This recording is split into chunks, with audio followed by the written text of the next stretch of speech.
दक्षिण एसियाली फुटबलको प्रतिष्ठित प्रतियोगिता साफ U20 च्याम्पियनसिप 2026 अब आफ्नो निर्णायक मोडमा आइपुगेको छ।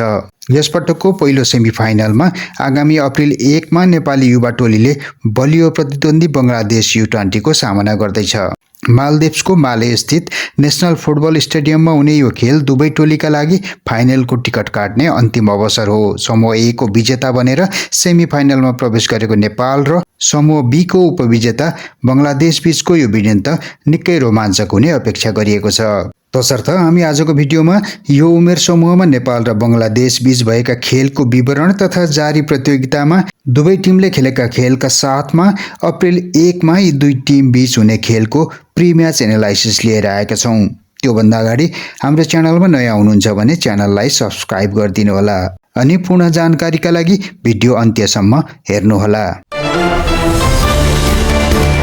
यी दुई टोली बीचको ऐतिहासिक तथ्याङ्कलाई हेर्दा खेल निकै प्रतिस्पर्धात्मक देखिन्छ।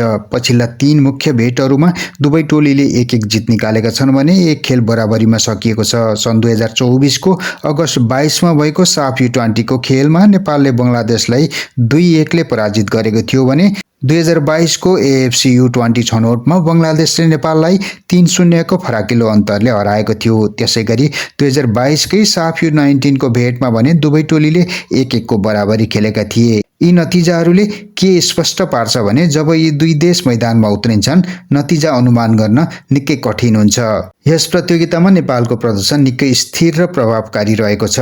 नेपालले आफ्नो समूह चरणमा भुटानलाई 2-1 ले पराजित गर्दै सुखद सुरुवात गरेको थियो भने श्रीलङ्कालाई 1-0 ले हराएर आफ्नो विजय यात्रालाई कायमै राखेको थियो। समूहको अन्तिम खेलमा आयोजक मालदिप्ससँग 1-1 को बराबरी खेल्दै नेपाल 7 अङ्कका साथ समूह विजेताको रूपमा सेमिफाइनलमा पुगेको हो। नेपाली टोलीको बलियो पक्ष उनीहरूको सन्तुलित डिफेन्स र मिडफिल्डको तालमेल हो। मुख्य कोच उर्जन श्रेष्ठको रणनीति र खेलाडीहरूको उच्च मनोबलले अप्रिल 1 को खेलमा नेपाललाई केही माथि राख्नेछ।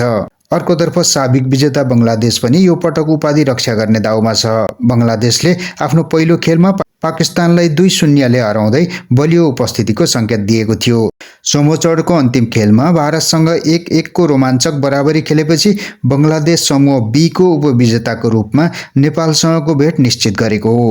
बंगलादेशको अट्याकिङ लाइन निकै आक्रामक छ र उनीहरू काउन्टर अट्याकमा गोल निकाल्न माहिर छन्। विशेष गरी ठूला खेलहरूमा बंगलादेशी खेलाडीहरूको अनुभव र शारीरिक शक्ति नेपालका लागि चुनौती बन्न सक्छ। अप्रिल 1 मा हुने यो सेमिफाइनल खेल नेपाली फुटबलका लागि निकै महत्त्वपूर्ण छ। नेपालले सन् 2015 र 2017 मा यो उपाधि जितेको इतिहास छ भने बंगलादेशले पछिल्लो संस्करण अर्थात् 2024 मा उपाधि जितेको थियो। तथ्याङ्क र वर्तमान लयलाई हेर्दा दुवै टोली 50-50 को अवस्थामा छन्। नेपाली टोलीले बंगलादेशको आक्रामक खेललाई रोक्दै गोलका अवसरहरू सिर्जना गर्न सकेमा फाइनलमा पुग्ने प्रबल सम्भावना छ। मालेको मैदानमा हुने यो भिडन्तले दक्षिण एसियाली युवा फुटबलको नयाँ राजा को बन्नेछ भन्ने कुराको संकेत दिनेछ। तपाईलाई के लाग्छ? के नेपालले बंगलादेशले हराएर सेमिफाइनलमा स्थान बनाउन सक्ला? आफ्नो अनुमान कमेन्टमा लेख्नुहोला। साथै तपाईलाई हाम्रो भिडियो कस्तो लाग्यो कमेन्ट गर्नुहोला। मन परेमा एक लाइक तथा हाम्रो च्यानलमा नयाँ हुनुहुन्छ भने च्यानललाई सब्स्क्राइब पनि गरिदिनु होला।